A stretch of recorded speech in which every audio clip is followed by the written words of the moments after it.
अस्सलाम वालेकुम संगत, क्या हाल है? खैरियत है? ठीक है, तबीयत से ठीक है।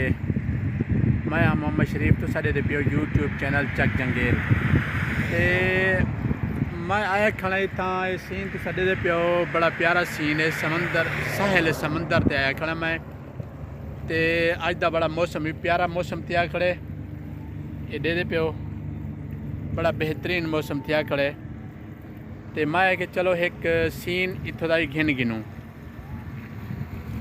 सूरज गरूब थी वाला है ते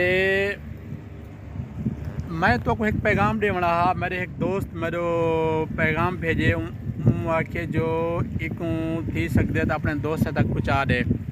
पैगाम है जो फ्री मेडिकल कैंप लगता पे 8 तारीख को 2021 8 तारीख को बरोज़ जुम्मा ये सवेरे 9 के 12 बजे तक ये कैंप मतलब ये डोडे पे हो कश्तियाँ दे लोग अपना इंजॉय करना वदे ते फ्री कैंप वाला केरी जात है ये वे नज़ीर फार्मेसी तौसा रोड बामकाम नज़ीर फार्मेसी तौसा रोड दरी पीर आदल।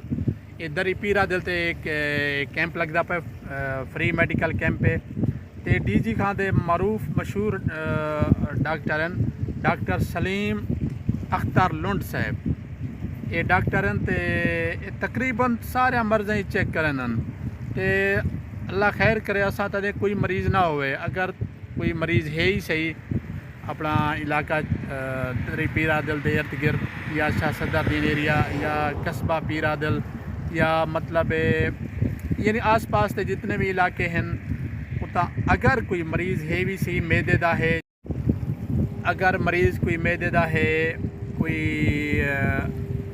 मतलब सीने की जलन, कोई जिगर की चर्बी, मकसद कब्ज़ के मसाइल तकरीबन तो जरना तकरीबन हर बीमारी का वो मेडिकल चेकअप करे सन। भला तो तारीख दसा देवा जुम्मे लिवार सवेरे 8 बजे 8 अक्टूबर जुम्मे लिवार सवेरे 9 ता 12 बजे सवेरे 9 ता 12 बजे बा मकाम नज़ीर फार्मेसी दरी पीर आदल तौसा रोड। ते अज का व्लॉग इतना ही। तुसा अपना मेरे चैनल को अगर सब्सक्राइब नहीं किया तो कर गिनो ते मैं जे तक इंजॉय करना इतों दे मंजर ते तुसा मेरे चैनल को अगर सब्सक्राइब नहीं किया तो एक दफ़ा वाला गुड मार दो।